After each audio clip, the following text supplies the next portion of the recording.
This program is brought to you by DJ's Goalpost Sports Bar and Grill.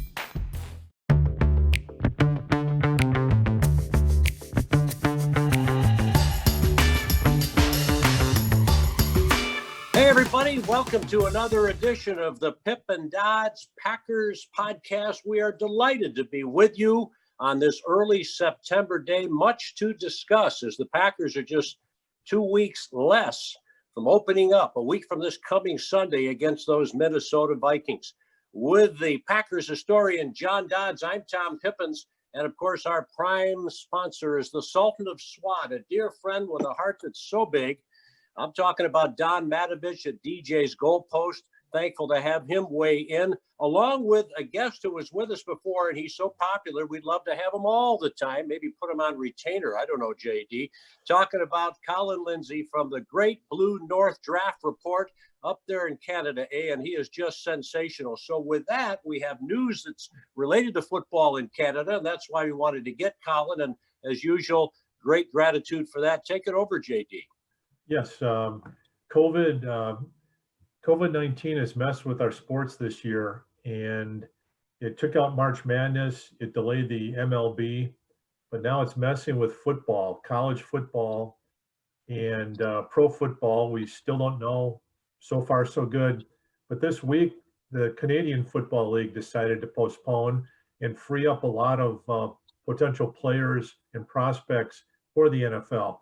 And I thought, who better than to get on our podcast, but Colin Lindsay. Colin, talk about what the CFL did and decided and what the opportunity is for NFL teams.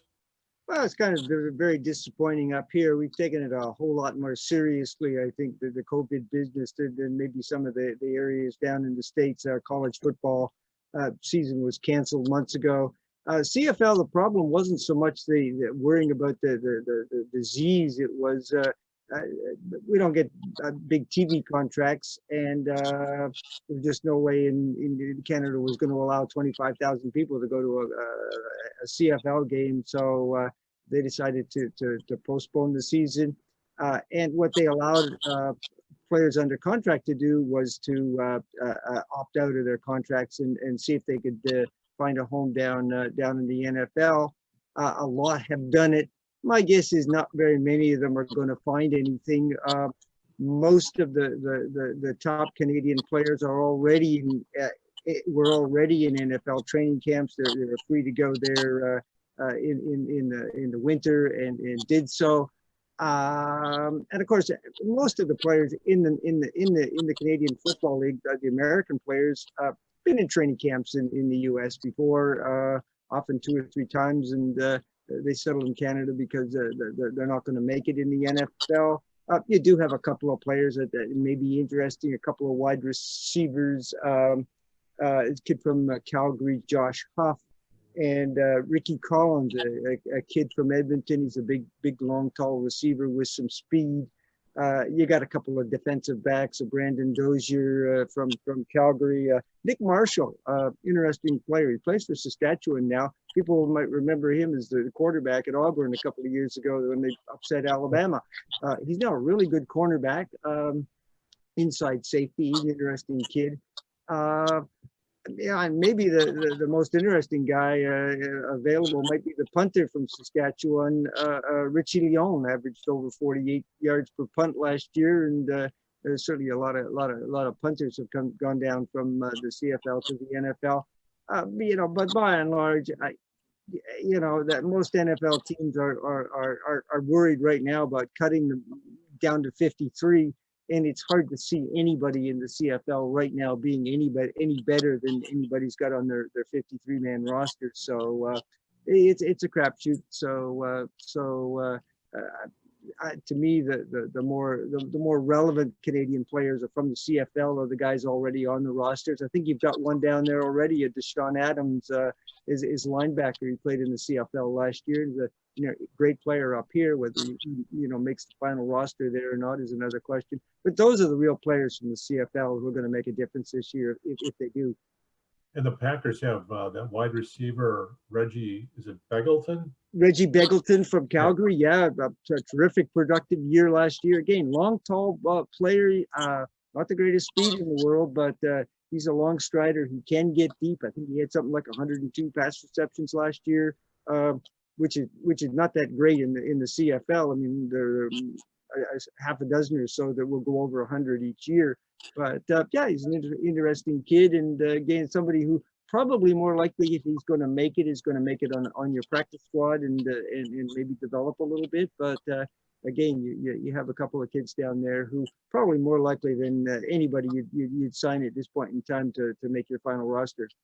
What positions would transfer over to the NFL? For example, if the CFL had a defensive tackle who was 270 pounds, obviously that wouldn't transfer over. Are there certain positions where you'll probably never see a CFL player come to the NFL? Is it more like wide receivers and running backs and cornerbacks, or if you could compare the positions? Yeah, it's Canadian Football League is kind of like basketball on grass.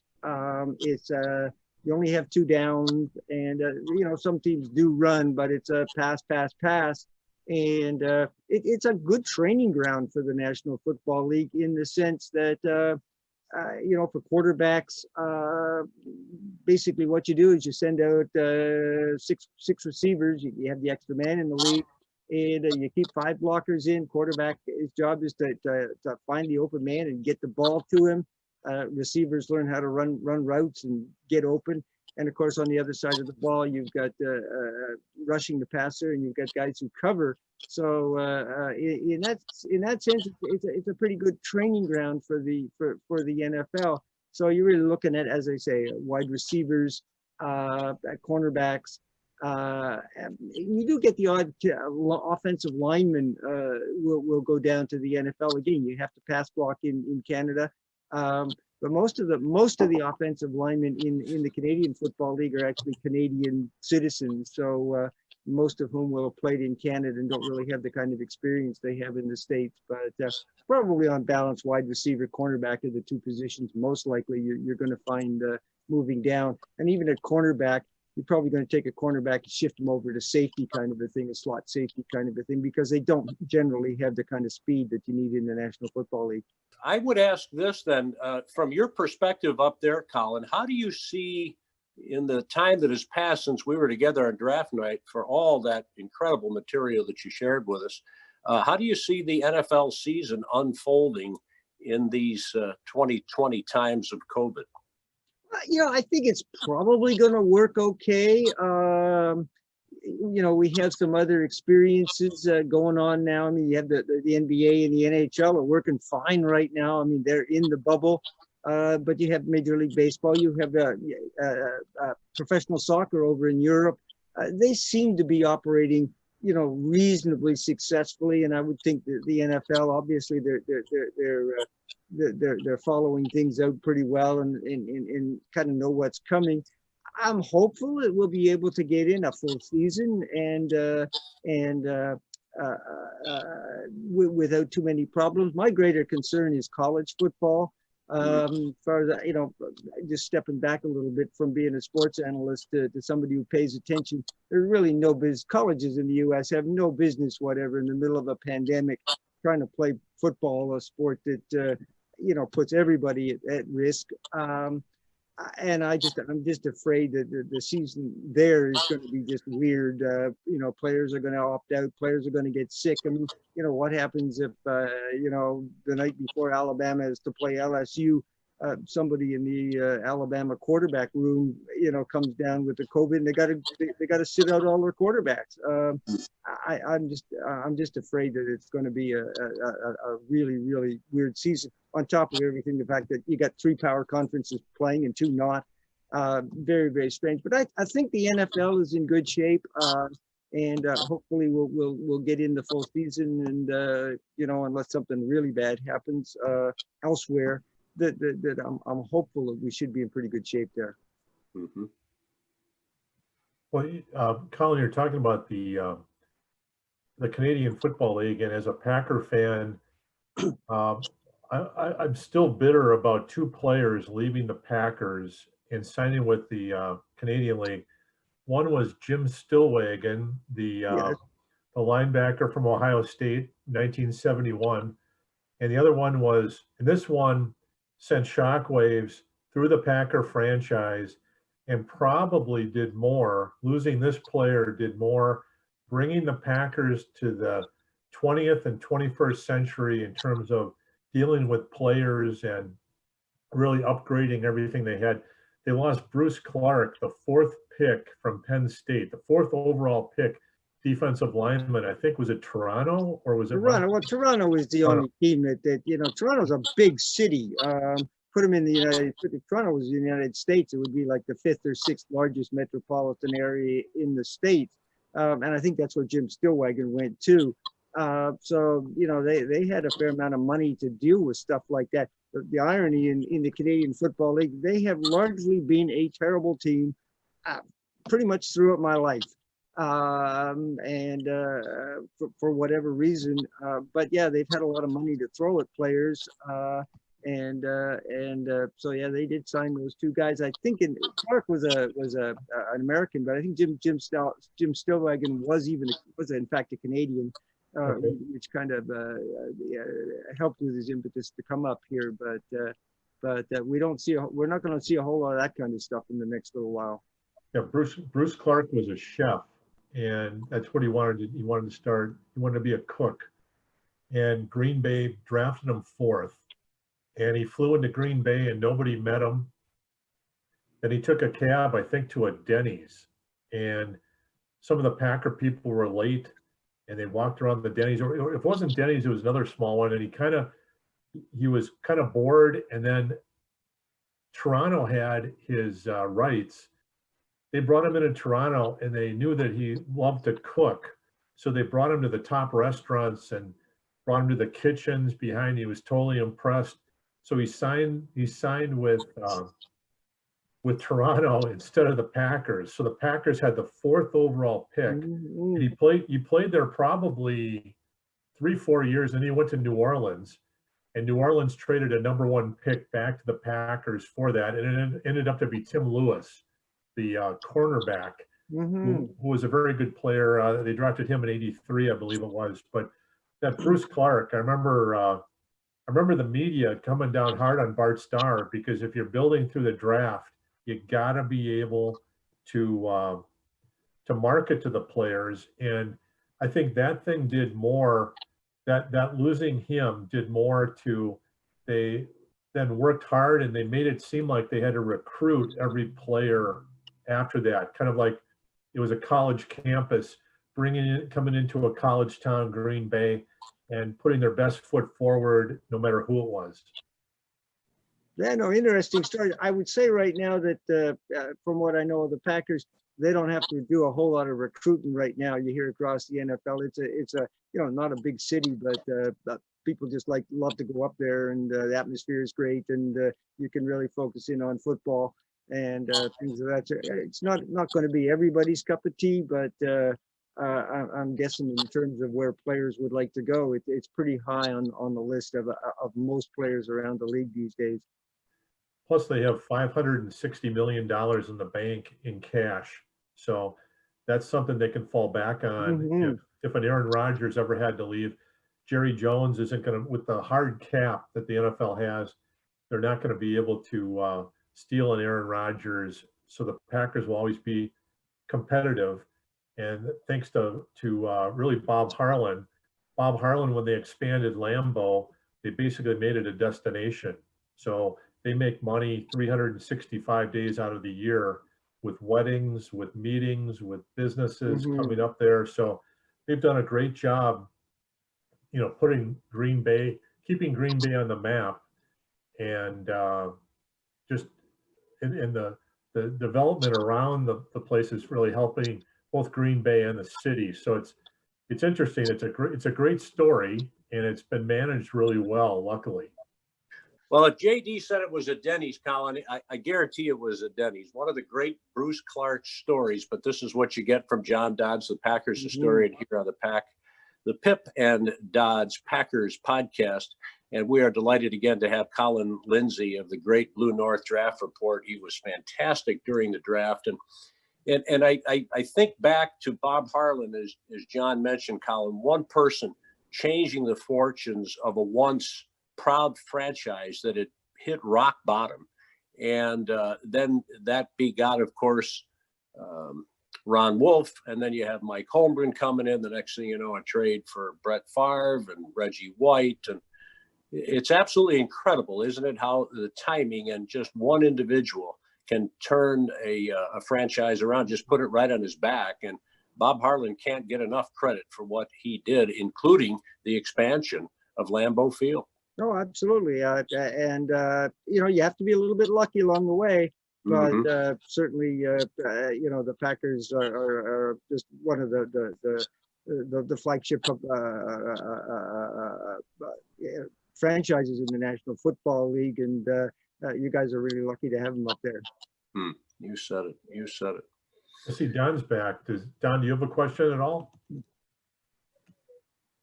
don't know if he can hear us. Maybe he's not back. No, I'm just enjoying this. Oh, okay, great. There you are. You're back with us. We gave you this awesome introduction, so I'm gonna reboot and say that you had 4.5 speed at one time, which served you well in catching your incredibly beautiful and gifted wife Jen. And you engage people. You love sports. You've got stories that we have shared and will continue to share on this podcast. Don Matovich from DJ's Goalpost in Menominee Falls, one of the foremost sports bar restaurants in America, and that's not overstatement. So here you have Colin Lindsay, one of the foremost authorities on the draft anywhere in Canada or the States. So what do you have for Colin, Donnie, as you listen in? Colin, I'd have to ask you only one question. I don't know how long you've been working in the Canadian Football League, but there was a kid come out of Ripon College in 1984, 85. Jeff Gabrielson played middle linebacker. Does that name ring a bell for you? He played up there for a while. Yeah, I believe he played with the Argonauts for a while. Was a nice kid. It's kind of where a lot of the CFL players come from. They come from schools that don't put a lot of players in the National Football League, so it's a great opportunity for them. I remember that. I remember him from a few years back. Yes. One of the keys of the Canadian League is the motion. Yeah. You obviously have the wider field. You have the bigger end zone, twice as big, but you have the multiple players in motion can go forward to the line of scrimmage. But Colin, why was that developed? Why are there differences in the football? Is it just to be different, or was there some reason why it just happened? Oh yeah, I think it just happened. I mean, our game really came out of rugby. I don't know if the NFL was but certainly rugby was a game that was played a lot in Canada, and most of the clubs here were rugby type clubs. I don't know that much about rugby myself, but I know an awful lot of the rules that were related to those kinds of rules, and certainly, the fact that players can go in motion. I don't know if you've ever seen a Canadian Football League, but as the quarterback is calling his plays, you got about 6 guys running all over the place and coming toward the line of scrimmage. It looks like they're a track meet kind of a thing, and of course it's tough on the defensive backs because they got to pick up their guys as they're coming across the line of scrimmage as the ball is being snapped. So it's a very different game in that sense, and really requires that the players be sharp. Otherwise, you miss your assignment, and guys end up being wide open. With the Green Bay Packer draft this year for 2020, so far in camp, and ironically, he just got hurt a couple days ago and had some knee surgery. But the biggest surprise in camp was Kamal Martin, the linebacker from Minnesota.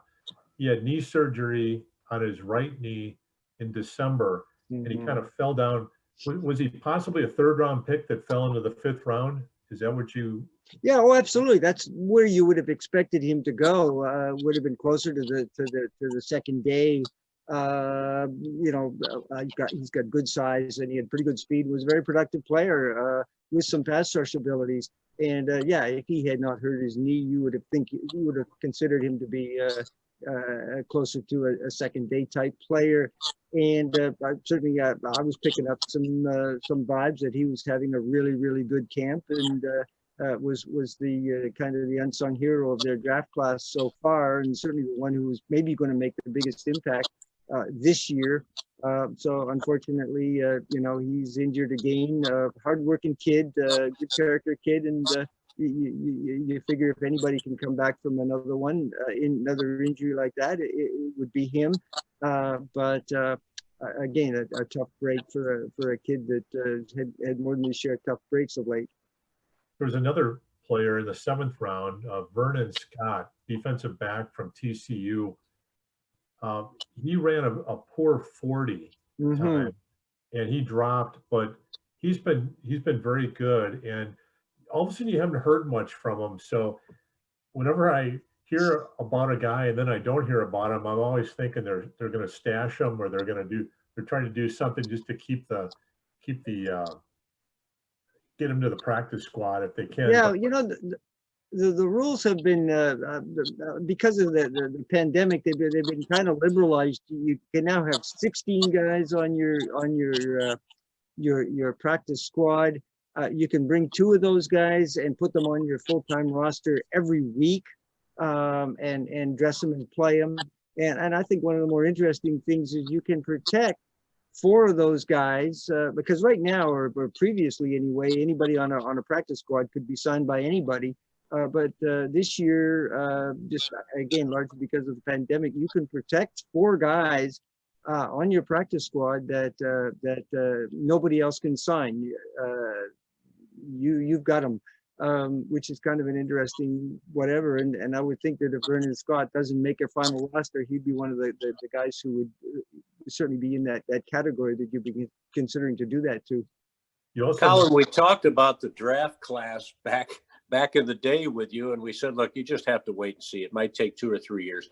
And then, of course, in the midst of the pandemic, it is very difficult to, there are no preseason games. They're trying to make roster evaluations in practice with scrimmages, and these rookies are having a major adjustment. And in particular, Jordan Love is having a tough time. The media has been all over him. Head coach LaFleur has been very, very protective of him and encouraging him. You can understand that for sure, to try to keep that confidence level up. But I suppose it's not a great surprise, is it, that Love has struggled early? And we remember when Aaron Rodgers had lots of problems. He didn't have to face these challenges. Unless you're a really super talented guy, it's a huge adjustment. In the case of Jordan Love going from Utah State to the Packers, it's even a bigger jump. I've been picking up some stuff that despite the growing pains, that they're reasonably happy with what they've gotten in Jordan Love so far. I had somebody who knows these kinds of things saying that so far he's more Josh Allen than Josh Rosen. At this point in time, that's really all you could hope for at this point in time. The kid shows he's got some potential. He shows he can play. Now it's rounding out the rough edges and things of that nature. But the first thing you're afraid of is that he walks onto the field and he just can't play. Which is what happened with Josh Rosen, and they've done everything they can there. But so far, there have been some growing pains, but what we're picking up behind the scenes is that they're reasonably happy with his development at this point in time. He's obviously not going to play this year. Hopefully we'll get some preseason games next year, and he gets some real live action.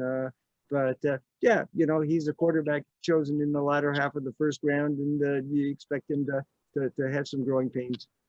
Mm-hmm. The Packers drafted Rodgers in 2005, and at that time, when you drafted, they would bring you in that day, and I believe they brought him in that day. What struck me was how much smaller he was than Favre, where Favre was the 35-year-old guy, and he's pretty built up, and Rodgers was only 21 at the time. Since then, Rodgers has probably gained, I would say, 20 pounds, and it's mostly muscle. When Rodgers used to walk around, say next to Ryan Braun on the Brewers, it would be like before and after in terms of look at how much bigger Aaron Rodgers is. But that first year, he had the Jeff Tedford release. You would kind of point out the mistakes of other players on the field, and at the first sign of pass rush or the collapse of the pocket, he'd run. He'd run past the line of scrimmage, and I've never seen a player improve more in a 5-year period every year than Aaron Rodgers. It says it took him a while to learn the offense. Then he had to learn defenses. Luckily for him, he didn't have to play. Yeah, no, he was very lucky. He got to play behind Brett Favre. I don't know if Brett Favre was a particular a mentor to him, but just watching him, beat him around, seeing how to play the game, seeing how to do your job kind of a thing. And there just is no there's no magic formula when a guy hits his peak. Again, we're talking about older players. Giants drafted Phil Simms first overall back in the late 1970s. He didn't establish himself as a really, really good quarterback until his 6th season. Sometimes it happens early, sometimes it happens late, and you just have to be a little bit patient. And, when the kid shows that he's willing to work hard and he's got the tools, then you hope you're on to something. And again, just rounding out those rough edges. Colin Lindsay from the Great Blue North Draft Report. He was, again, awesome on the draft with us back in the day on the Pip and Dodds Packers podcast. And by the way, you can find some great content such as this, such as the draft we referred to. Also, Kevin Harlan, great play-by-play man, the son of the aforementioned former Packers president, a Packers legend, you'd have to say, and one of the greatest gentlemen ever, and Bob Harlan. Wayne Larrivee, the current play-by-play radio announcer. He's the dagger. He's got that amazing call. So you can go on pipandodds.com and catch it all. And of course, it's all possible because of our main sponsor, who is Don Matovich from DJ's Goalpost in Menominee Falls, who's been listening in. And I don't think there's any reason that we shouldn't be enthused. The closer we get to kickoff, the more I like this class, although there is certainly much yet to unfold. I don't think you're going to get a whole lot from your draft class this year. That's a good thing. You really don't want to be forcing your kids to play. I think A.J. Dillon could get some snaps. We're hearing that he is doing exactly what they were hoping when they drafted him. He's a quick cut and go power runner. How many snaps he gets, I think that's going to be debatable because you got have a pretty good running back room there. But he should at least make a contribution. I think you're going to have a terrific battle in that conference between Minnesota and Green Bay. Minnesota's made some improvements, so they lost their wide receiver there. If they can get any kind of quarterbacking play, it'd be an interesting team, and I think you're going to have a terrific battle there. And what a way to start the season with playing them heads up in week 1. Can't wait to watch that one. Mm-hmm. A.J. Dillon, the word was the first 3 weeks of camp was having much difficulty, which was surprising because how big it was, picking up the blitz. He just didn't, guys are going right around him. Last week, the light went on and he was jacking people that were coming on the blitz. So the possibility that he plays a little bit more, and they're working on the outside zone scheme. And I think what they're going to try to do is get DeGuara and Dillon outside with Aaron Jones and kind of go from the hash mark to the numbers right around there and try to spread the field and maybe redirect some of the pass rush that used to just come right away at the Packers, and they'd have to maybe stay outside, and you can't rush as hard because the Packers are using the outside zone. Yeah, I haven't heard too much about your tight end there. I mean, he was an interesting kid coming out of college. I mean, not a whole lot of people have heard about him. Yeah. But he had he's got some good speed, good receiver, and be interesting to see how he plays. Once the regular season starts. That's the frustrating thing about not having preseason games. You don't get to see these young players. The coaches, they know who the good players are from practice. Players don't make the games in preseason games, that kind of a thing. But it's a great thing for us fans, who don't get to watch practice every day, is just to see how these kids are coming along, because a lot of them aren't going to play a whole lot this year. So missing out the preseason was tough in that regard this year. Colin, the way this kid is built, AJ Dillon, is I think he's got his own Twitter handle now. His legs do. They're so big and thick. If he can play anything like he looks, he's an amazing specimen. As you said, for a big kid, you said that on draft night, he's got pretty good speed. And to John's point, I suspect that this kind of blitz pickup and what have you is going to be important, particularly because the offensive line is a little bit unsettled. And John mentioned, I think, or if not, the injury to Billy Turner. So, and I think Ricky Wagner has had some issues that way. I would think they've got to do what they can do to keep 12 upright, as we know. And, one of the things with an AJ Dillon was that he was not asked to do a whole lot of pass blocking at Boston College. In fact, he may not have been asked to do any pass blocking at all. Certainly that was not what he was there for. And so it's kind of a new skill. And it's one of those kinds of things that it's half technique and 90% effort and intensity and kinds of stuff like that. So if he wants to play, and it sounds like he does, he'll pick that up in the end, and you could have yourself a nice player there who can make some contributions. An interesting player that the Packers took in the 7th round was one that you were actually pretty high on, and that was Jonathan Garvin, the outside edge rusher from Miami. And he's shown flashes, great first step and just learning. But I think he's one of those guys where you just stash him as the 53 man or the 52nd man and just learn from the Smith brothers and try to learn some moves. But I think his head was swimming, and now he's starting to learn the swim move, like the old Reggie White swim. So he's actually shown something. I think he might make the team. Yeah, no, again, he's a kid from, that part of the country, turns out kids with great athleticism. We kind of thought that he was going to go a little bit earlier in the draft, maybe as early as the 5th round.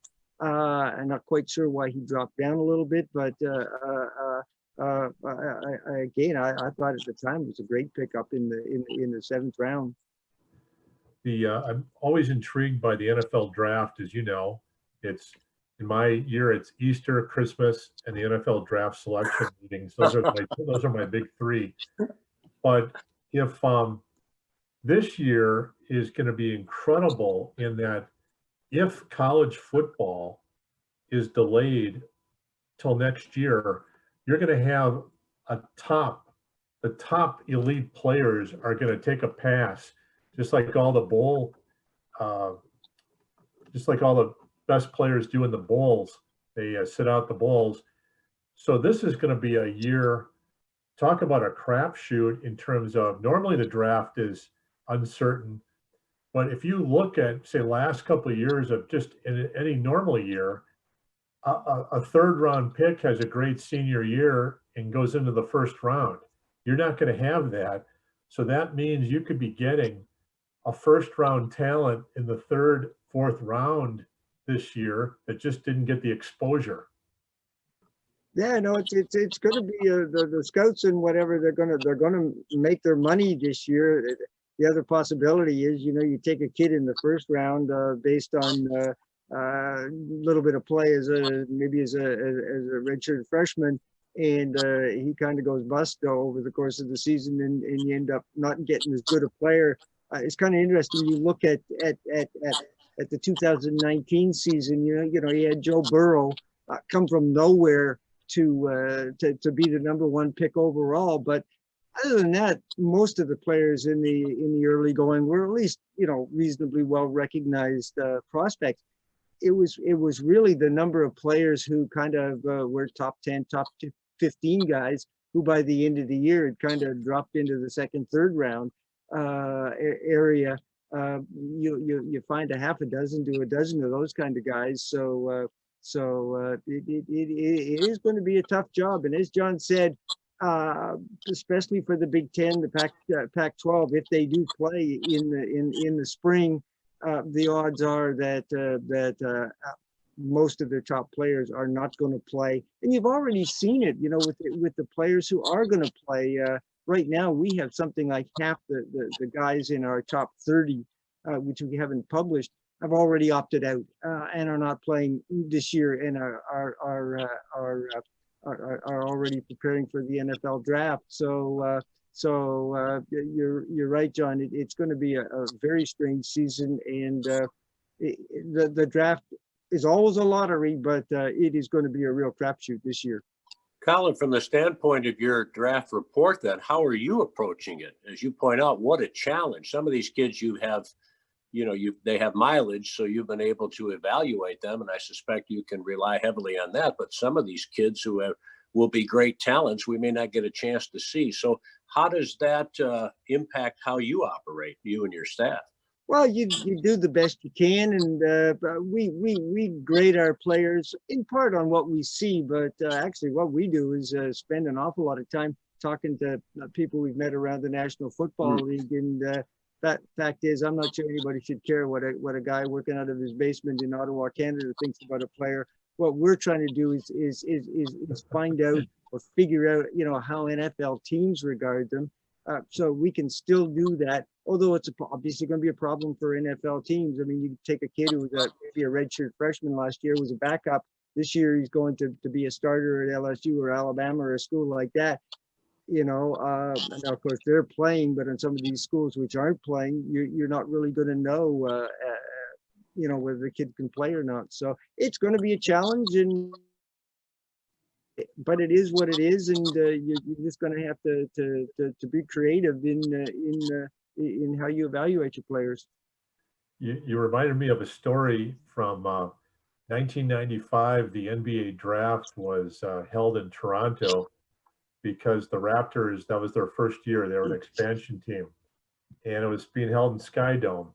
And that week, I just happened to be going to an insurance convention in the Sky Dome, right next door in the convention center. So I was able to get some passes from a local radio station, and I covered the draft for WISN in Milwaukee for Steve the Homer True. And what I did was, now what is an attorney from Milwaukee, what's he going to know about the NBA draft when he's at an insurance convention in Toronto?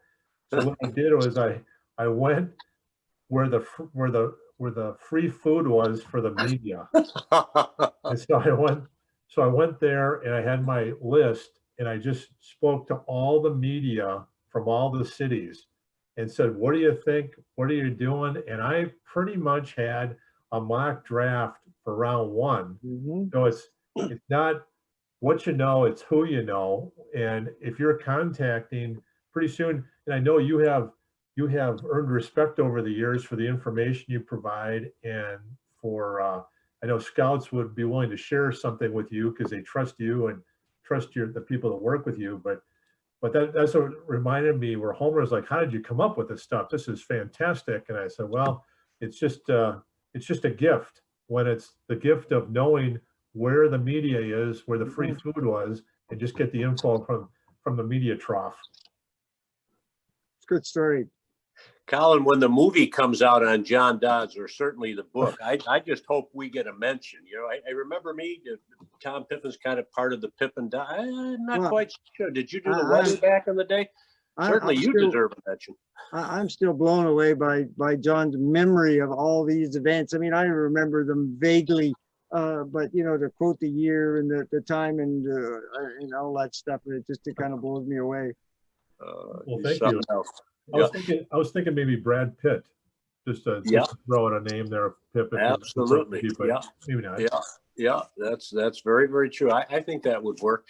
Hey, I was thinking earlier, Colin, is there somebody you've evaluated or you got information from these scouts, and obviously everyone's human and it's an inexact science, who just totally blew you away with how good he became? or vice versa? Somebody you thought was a surefire Pro Bowler who just didn't make it. A couple of names that maybe stick out over your storied career. Well, certainly the one guy I always remember is Achilles Smith. Remember him, the quarterback? I can remember. He played at Oregon. Was with the Pats for a little bit. Yeah. And we at the GBN were the first one that got him on our top 100. We were the first one that got him in our in the top 30. We were the first ones to have him in the top 10. We were the first ones to have him in the top 2 or 3. And of course, he went top 2 or 3 and disappeared from the league within about 6 weeks. We thought we were onto something there. I mean, that kid, he had a rocket of an arm, but I don't know what went on there. So, he's the one guy that jumps out at me as because we were really proud of ourselves because we really were head of the pack on all of this stuff. And, we'd have him in our top 30 and a couple of weeks later, he'd start showing up there in other people's whatever. So that's the one that I really, really remember and kind of joke about and tell people, it is a crapshoot, it is a lottery, and you don't really know until the kids get out on the field whether they can play or not. I asked some scouts about Achilles Smith, and so I saw the same thing. This arm that was like a rocket. It was Brett Favre, but they said that he just had he had an inability to anticipate. He couldn't see that. Yep, the receiver is going to break out of his route, so throw it there. He had to wait, and then he would wait for the receiver to break, and then he'd throw it, and the safeties would come over, and so. You just can't do that. You have to be able to anticipate. Even if you have a bad arm, you can at least get it there and beat the safeties. And Achilles Smith, either he was inaccurate or he was the safety. He was just telegraphing it where he was throwing it to the safeties. It just it's a strange thing that and it's what I tell people. It's why it's so hard to know how kids are going to play. Because you just don't know. You have to be able to play the NFL game at the speed the NFL game is played at. And you just don't know that until you actually get a kid out on the field. And for some reason, you get a guy like an Achilles Smith, Dave Brown. I remember the Giants drafting him with a supplemental pick in 91, 92, something like that. Had all the tools in the world. Big kid, smart, hard worker. Excuse me. But he just like Achilles Smith, just couldn't pick it up fast enough. And yet you get other kids drafted in the 7th round who don't have great athletic skills, but they can. You have to process so much information to be able to play in the National Football League, and you have to process it quickly and react. And every year you find a 7th rounder who can do it, but you're not going to know who that kid is until you actually get him out on the field. With this draft coming up, 2021 next, hopefully it's next April. It seems like this is a unusual draft in that it's going to be great for offensive tackles, for quarterbacks, and for wide receivers. Do you agree with that? Are those the big? They're elite players at every one of those positions, and there could be good ones probably through round 2. Yeah, no, you're dead on, John. I don't know if I wrote that somewhere and you whatever, but gotta be, Colin. Gotta be. If you ask me what are the 3 positions, those would be the 3. Terrific year at offensive tackle. You got a Penei Sewell of Oregon, and there's a couple of kids at Stanford. Walker Little, Sam Cosme of Texas. There's a kid at North Dakota State, Raduns. And it just goes on. As John said, you're going to be able to get a pretty good tackle, maybe not a left tackle in the 2nd round, but there's some good ones there. You have some terrific wide receivers. Jamar Chase from LSU is a top 5 prospect. Justin Ross of Clemson would have been in the same category. He's got some health issues that may preclude him from ever playing football again. Let's hope he can come back from that. But he's a terrific player. Maybe the wide receiver position even deeper than the offensive tackle position. You're going to get some really, really good players in the 2nd round. And of course, the quarterback, you got Trevor Lawrence, you got Justin Fields, you got another North Dakota State kid, they should really be playing in Division One these days. Who's a top 5 prospect? Trey Lance, name that we're going to hear a whole lot more about. And again, some pretty good second tier quarterbacks along the way. Also a pretty good year at cornerback.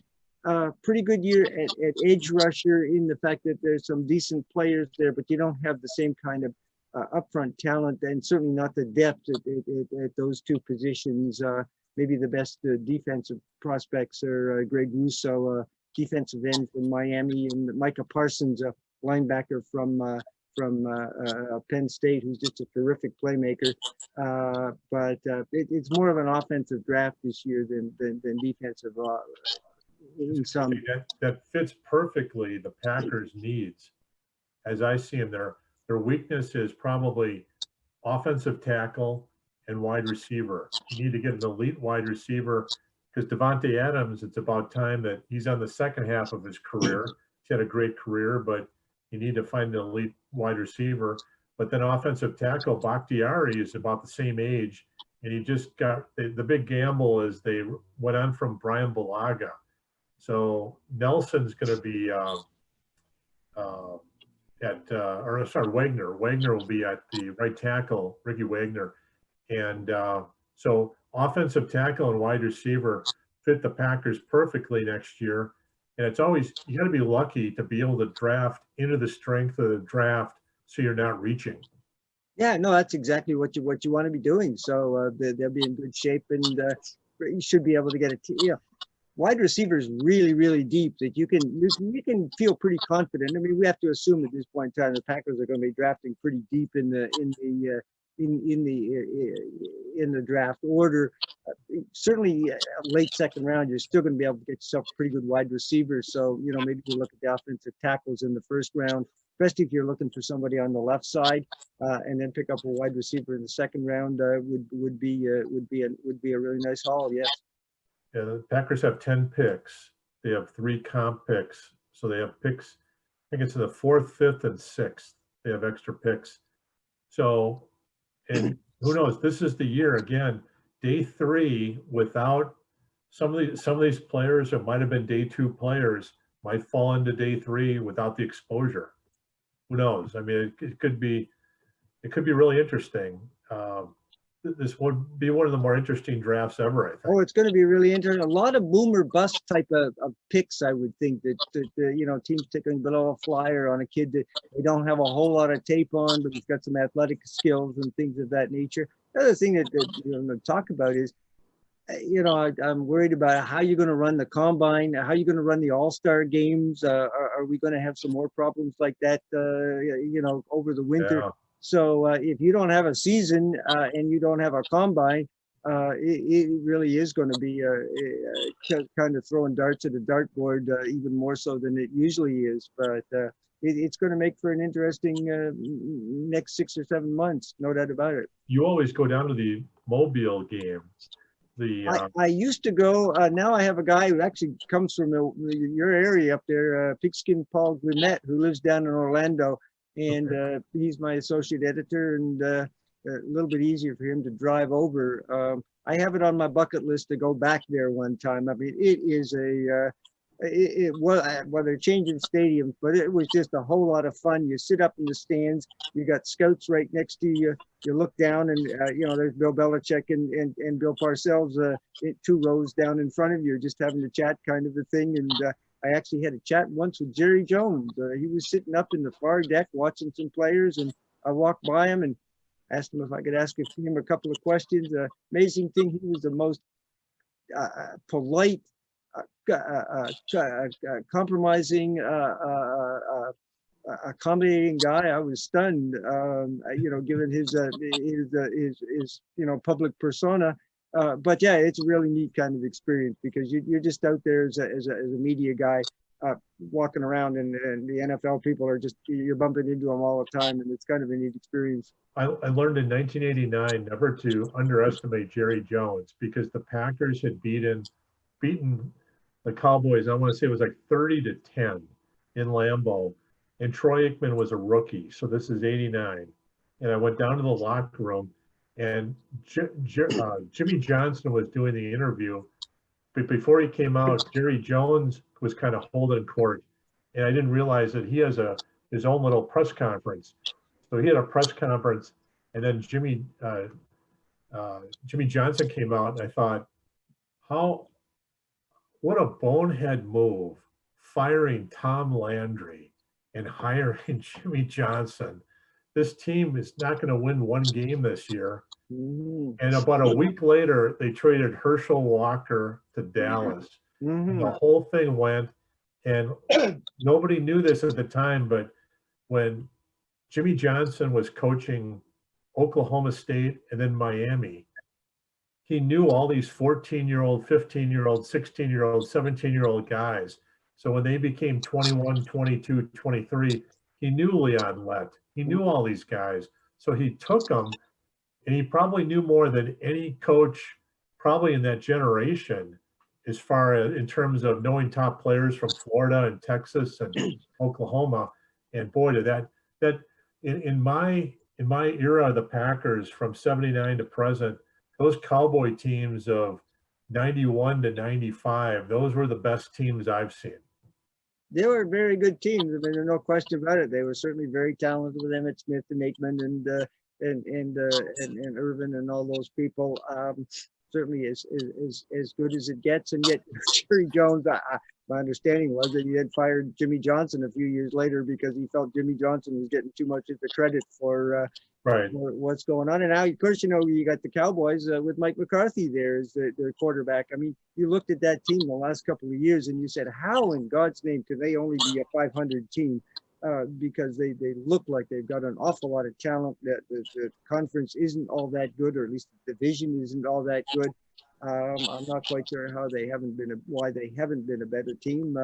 Maybe Mike McCarthy will have the magic touch there. But it could be an interesting team to watch.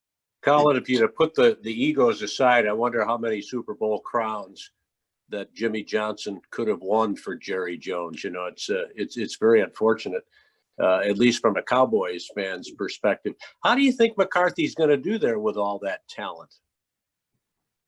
I don't know. Jason Garrett was a perfectly reasonable coach. It's not like he was a stiff or anything like that. It's hard to know. And I mean, they have the offense there. And so you say, well, the defense couldn't have been all that good, but it was a pretty good defense. It's just hard to figure what happened there.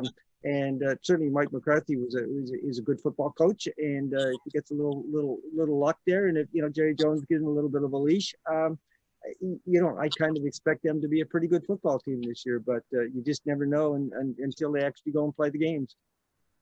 You got to be lucky. The Packers had that lucky play up in the playoffs against Dallas, where the catch in the corner of the for the touchdown was ruled an incomplete pass. So you got to be lucky. And then the next time, like 2 years later, the Packers went down to Dallas and Mason Crosby kicked 2 50-yard field goals in the last 2 minutes of the game to tie the game and to win the game. So that was those are 2 devastating losses for him, and it just goes to show you that the difference between winning and losing in the NFL is not very much. Oh, it's not very much. And yet you look at the Cowboys the last couple of years and you really think, that roster, there's a team that should be winning 11, 12, 13 games and getting home field advantage and, struggling to 500 just did not make any sense at all. We'll see this year, but it was a poser. Colin, your site is great. Great Blue North draft report. If a novice was coming for the first time, what would you recommend that they do? What would you click on to look at? Because the college football information is terrific, and so is you're kind of like the old Drudge Report, but for football, not for politics. This is like you're taking information and you're commenting on it, but you're also linking to other articles and things, so it's a great place to come to look at football. Yeah, it's not bad if particularly if you're maybe not somebody who's really into it. But we'll be posting our position rankings and our really first initial top 100 probably next week. We'll have a mock draft just to kick off the season, although, I hope people don't take it too seriously at this point in time. They do, unfortunately. What we try and do is just bring people the news as things are breaking, and as you say, give it a little bit of analysis to make some sense. I mean, what we try and do, if there's a trade, for example, we'll go over to the both teams and do a little digging and see what the background was and things. One of the things we try and do over the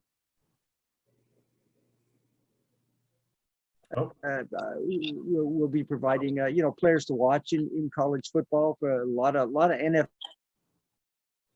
And every week you get people saying, I'm a Packers fan, and who should I be watching this week? So we try and cover that a little bit. And too, if you can't have fun watching the NFL and college football, you got a bit of a problem. What did you think of the Vikings trade with Jacksonville for the defensive lineman? It's an interesting deal. You got a really good player in the defensive end there, and you pair him with the kid they already have there, Hunter. That's going to be really dynamic. We keep picking up some stuff that, are they now going to try and move Hunter, who's probably coming up on free agency at some point in time? They don't feel like they can re-sign him. So we're just kind of keeping an eye on that. Is it you put those two guys out there and it's going to be a pretty good pass rush.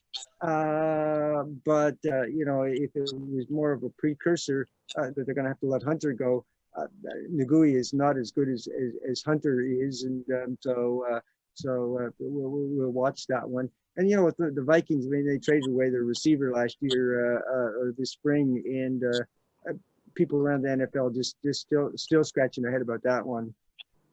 Yeah. Kirk Cousins. Maybe a couple more questions. What do you think? Are we into the red zone here with Colin? Sure. We're approaching the hour plus mark. Sure. Minnesota, the big advantage Green Bay has over Minnesota is Green Bay pays, I think, $32 million for Aaron Rodgers, but Minnesota pays $29 million for Kirk Cousins. And the difference is more than $3 million. So that's a big issue. But Wayne Larrabee was on a couple weeks ago, and he was mentioning that when you have a quarterback who earns, 13 or 14% of your cap, it's very difficult to get back to the Super Bowl because you have to get rid of all your guys, like kind of like Seattle. As soon as Russell Wilson got his money, there went the offensive line because they tried to keep some of the defense, but they couldn't. Yeah. So there's all sorts of, that's what drove Ron Wolf out of the game. There's too many moving pieces, and he just wanted to build a team up. But if you have to let Brian Bulaga go because you can sign Ricky Wagner for less and sign Kenny Clark, that drove Ron Wolf nuts. Oh, and it drives me crazy too. One of the things I would love for the National Football League to do, and they do it up here in Canada, is you don't count your quarterback in the in your salary cap. Obviously, you lower it. But you have a really good quarter. It's he's going to eat up so much of your cap space unless you get somebody like Tom Brady who's willing to take a whole bunch of money under the table. And that was rumored kind of a thing, and go for about half the price of what a player of his caliber would call for. I wish they would find a way with the draft. I mean, everybody taken in the second round and lower becomes a free agent after 4 years. The guy who spends the first year on the bench and then maybe works his way into the lineup. By the time he gets to his third and fourth years, he's coming up on free agency, and if he's any good, it's going to cost you a fortune to keep him. And so it's just this constant moving of parts that. I can't imagine it's good for the game. I know that you love to have parity and all that sort of stuff, but when you have to let a guy go who's a good player and is popular in your town, not because you can't afford to pay him, but because you can't afford to fit him under an arbitrary salary cap, I just don't think that's good for the game. Yeah, as you said, JD, that did drive Ron Wolf crazy. He got out at the right time. It's absolutely amazing.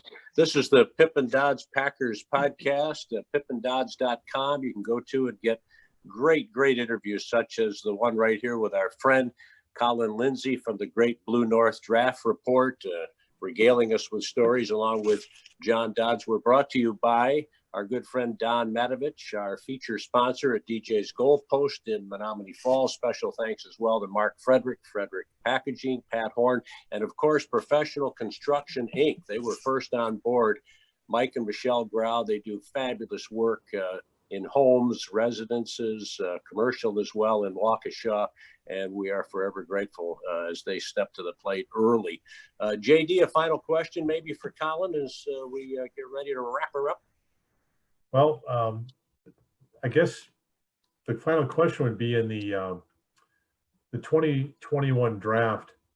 Who's your number one quarterback? Is it Trevor Lawrence? Because from Clemson, I would have thought, and based on that 65-yard run he had in the ball game, that showed me, wow, this guy's Peyton Manning with some speed, and but it seems like in drafting, if you take the Hope Diamond and you look at it enough, you start spotting the fingerprints on it, and you start devaluing it. And I'm devaluing it, and I'm wondering, Trevor Lawrence, is he your number one pick, or do you like Fields from Ohio State?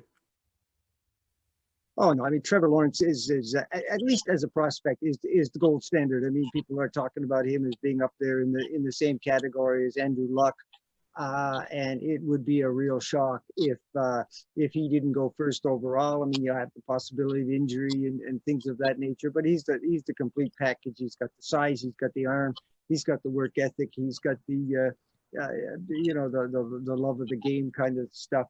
And, so it at least at this point in time, it's Trevor Lawrence and everybody else. I'm not all that, I want to see more from Justin Fields. I want to see more from this, the kid from North Dakota State. I think they're really good prospects, but they're the kids that are going to have some warts that are people going to look at them. Hard to imagine that anybody is going to find enough to knock Trevor Lawrence with to knock him out of that not number one spot. And you got to figure right now. I mean, Jacksonville is trading away everybody. We got tanking for Trevor right now going on there. They have two, I believe they have 2 first-round draft picks on top of it. That I don't get the number one. They're going to have an opportunity to trade up to get it. So yeah, no, he's number one. Clearly, it's a really, really good top 10. There's some really, really good players there. In addition to Trevor, it's one of the best top 10s we've seen in a few years. Sheila Dodds is the love of John's life, and there is no woman who could compete.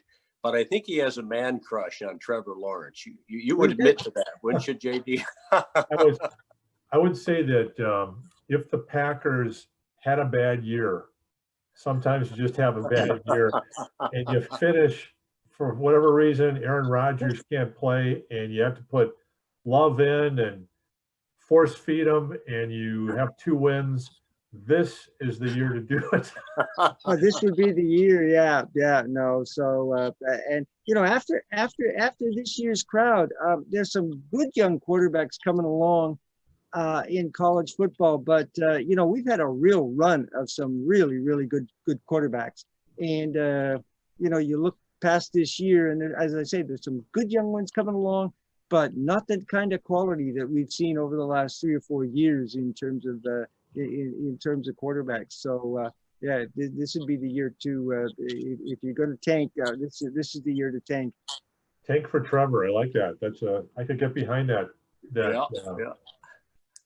You might get in front of it, JD. I don't know. That's great stuff. And Colin, again, John has introduced us to such wonderful people. You're not only a terrific pro, but again, a fine person. We feel as if, at least for me, it's been a joy to build a relationship, and hopefully we'll have be blessed to be able to meet you at some point in time. But God's blessings to you and your family. And thank you for this. We look forward to chatting with you again. Colin, Lindsay from the Great Blue North Draft Report on the Pip and Dodds Packers podcast. Our producer is Jason Ruck. You catch us on WSS and Wisconsin Sports Stream.